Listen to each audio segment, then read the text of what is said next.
Hi, it's Christine from Touchstone Counseling. This is another Finerty Fast Five, connecting you to the community one person at a time. Today, I am with the very Honorable Judge Derek Mosley. I'm so excited. Derek, thank you so much for doing this. Well, welcome. I know. Welcome here. Do you guys see where we are? This is so cool. I didn't know that we could do this in here. Yeah. People's courtroom. But I feel like it is a little bit of the people's courtroom right now. Well, I really appreciate you doing this for My me. pleasure. You are you're from Chicago. I am. But you're truly a Milwaukee. I am. A Milwaukeean now.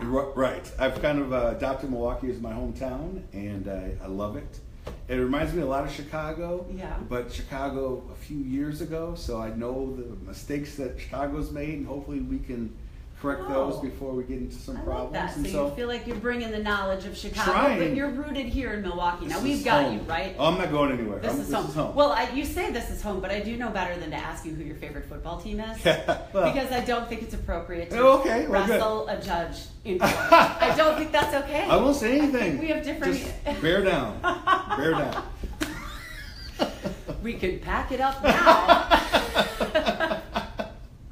That's great. Okay, so we're going to move into the Fast Five. And Okay. the Fast Five are 5 questions designed to allow people to get to know you better in maybe a little bit more genuine, kind of silly way. 5 rapid fire style questions that are meant to be icebreakers, and people can take these questions with them and they can ask them with their friends. And I also want them to feel as if they can come up to you when they see you out and approach you and kind of ask you about some of these. All right?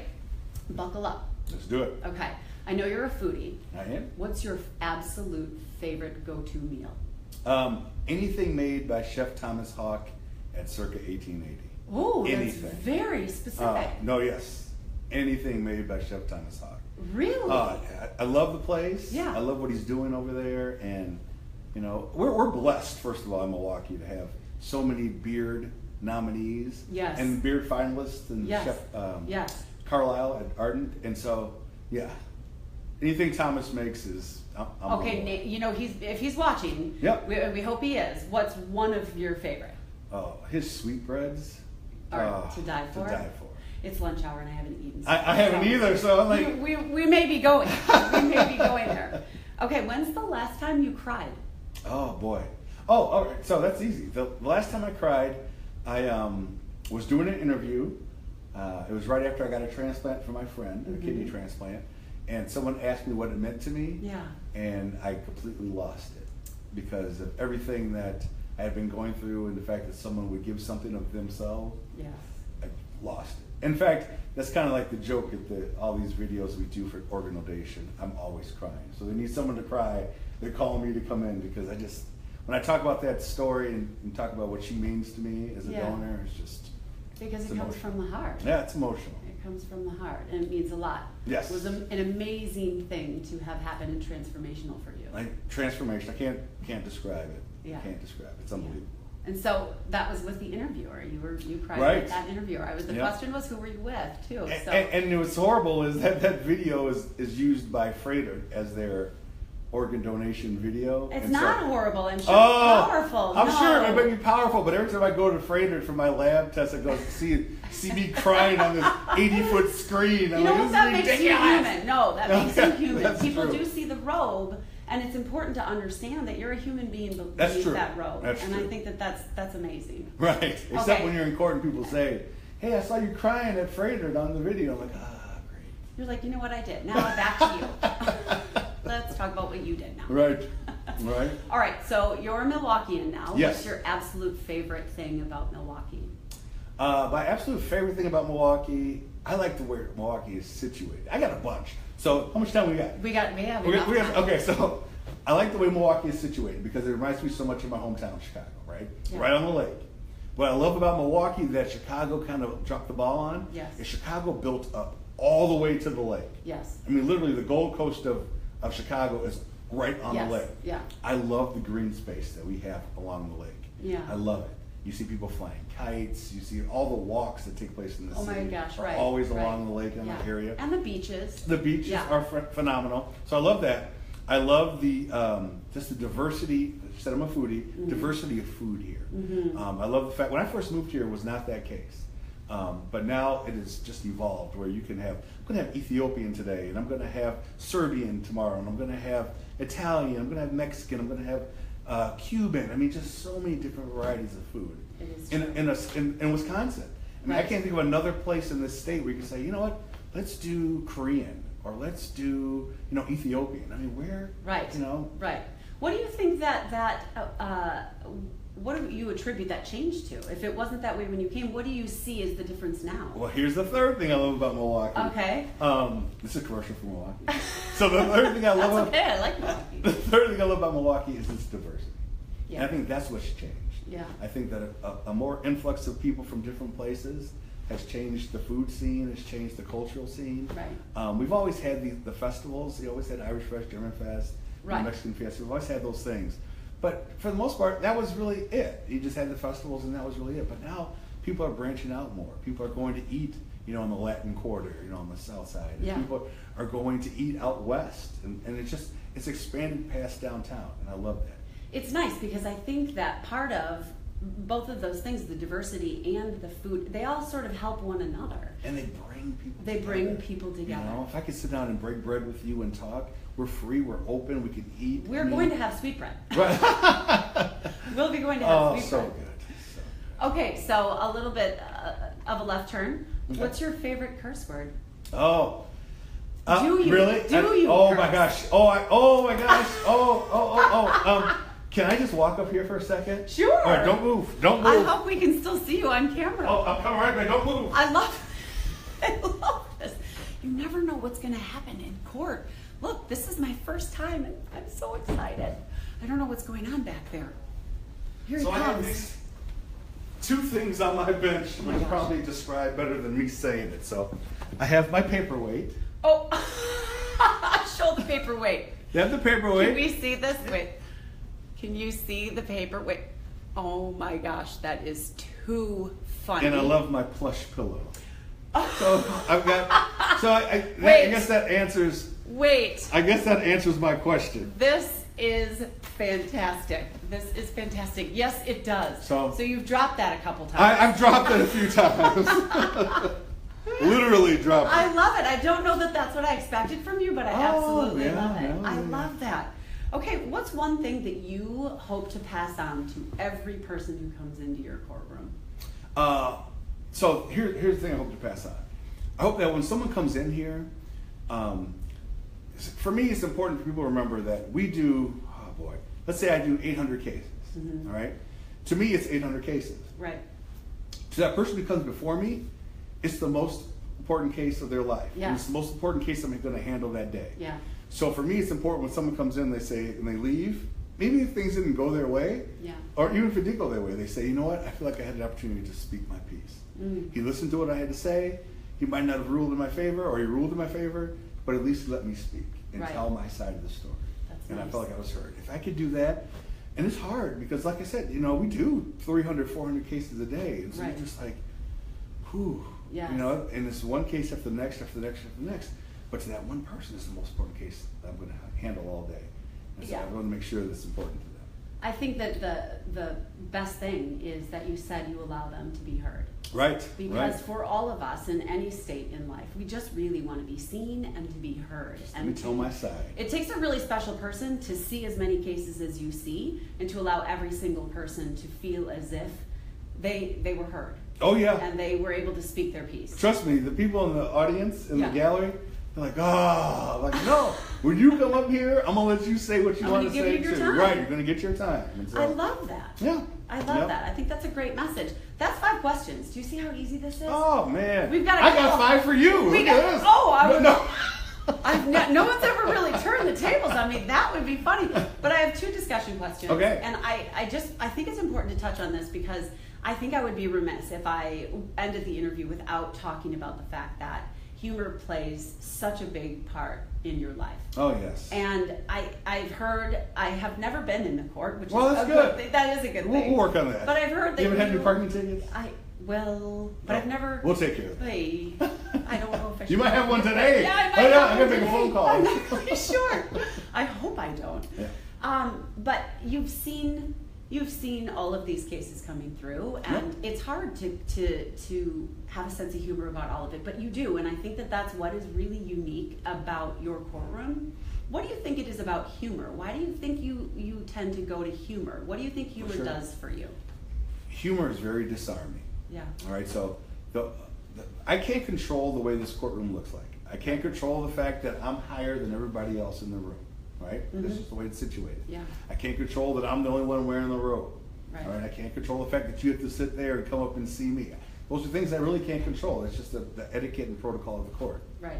So when you come up to me, what I can control is how I treat you and how we interact with each other. So once you come up there, even though I appear that I'm higher than everybody else, I want to bring it down so you know that I'm on the same level.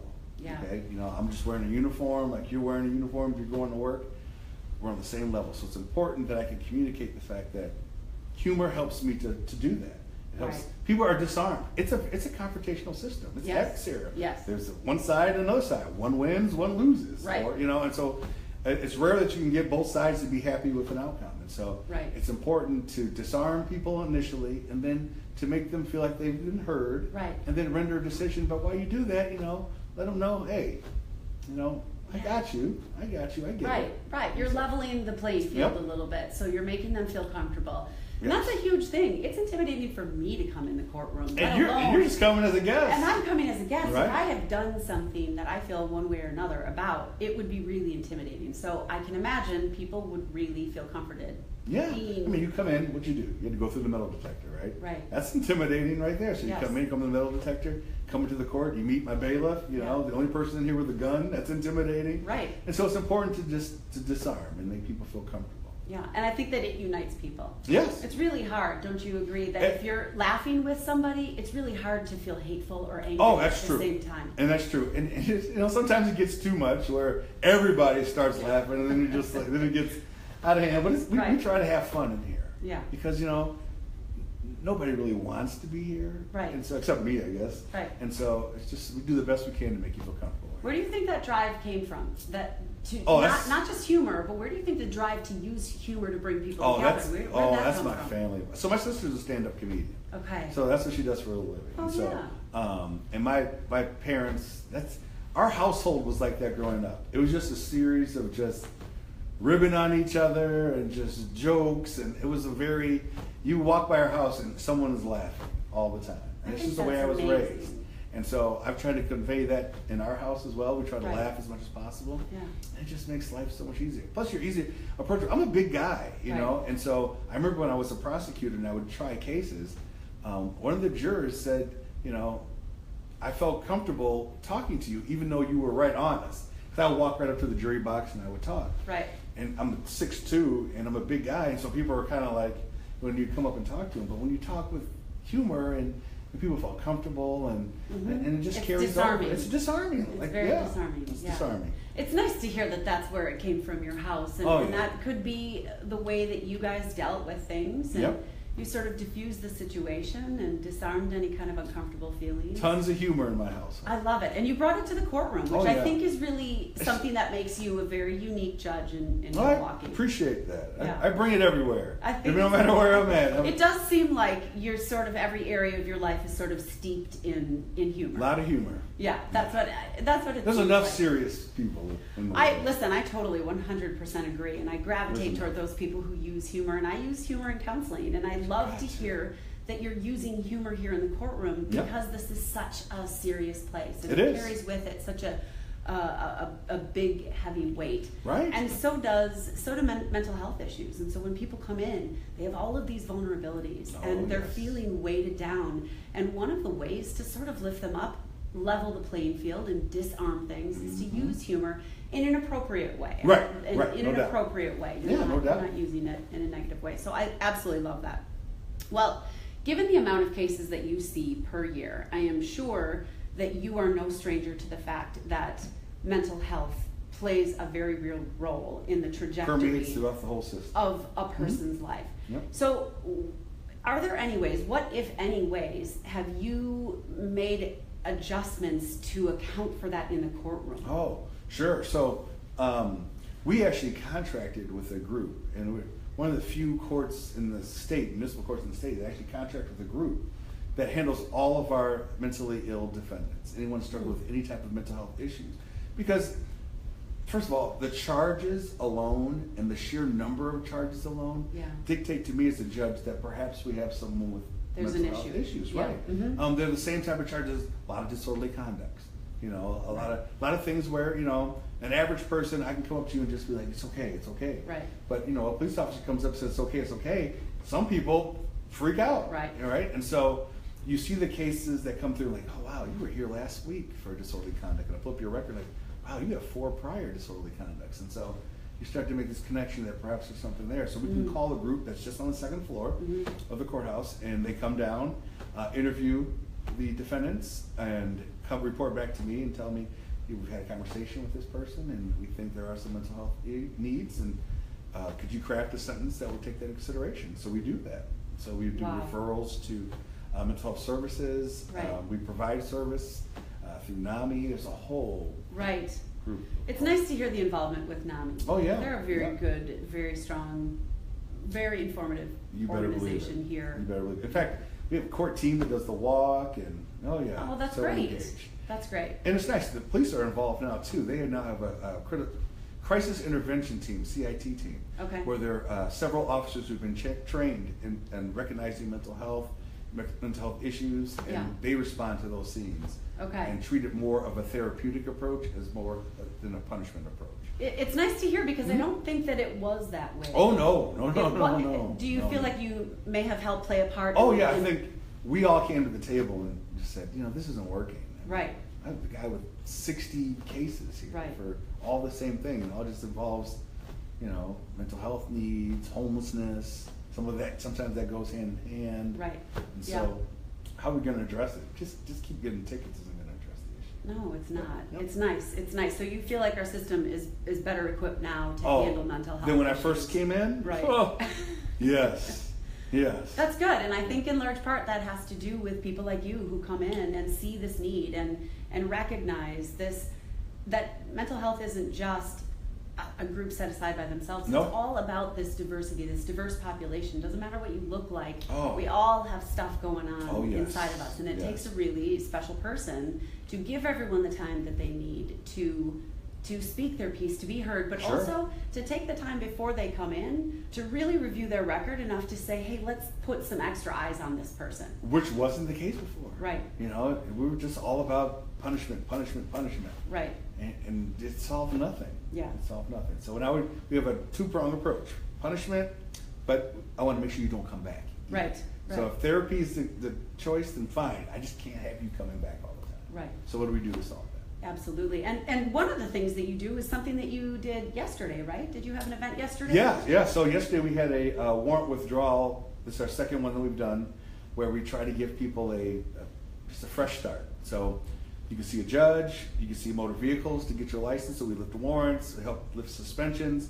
We have individuals on site who we're doing a resume, creating a resume for you on the spot. I think this is And then we had employers present who are hiring on the spot. So you get your warrants lifted, get your license reinstated, you get put on payment plans, talk to an employer, get it walked out with a job.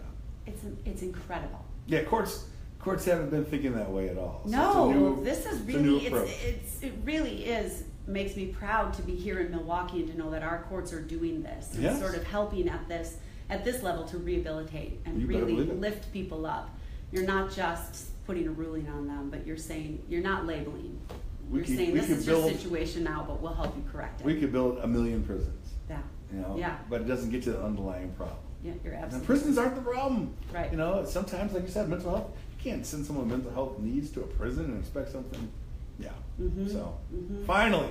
I'm so glad for your role here. Oh, thanks. I'm so glad Appreciate that you're it. here in part of Milwaukee. You've got a pretty special anniversary coming up. Do you want to talk about that? Yeah, July 20th. You touched on it a little earlier. July 20th is my 1-year kidneyversary. That's amazing. So that's crazy. So finally got a kidney July 20th of last year. Yeah.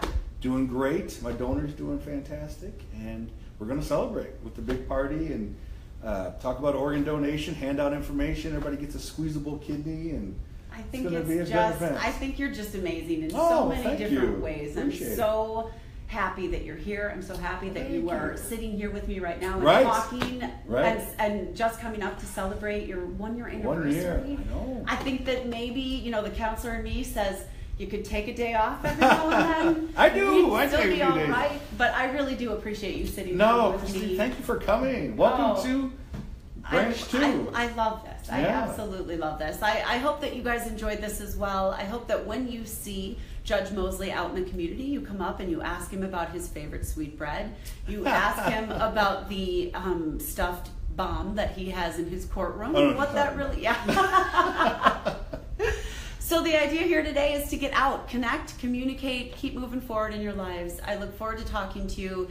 If you have questions, if you have comments, please make sure to leave them in the comments below. Thank you so much. Be good to each other. I really appreciate it. Yes, right, be thank good. You.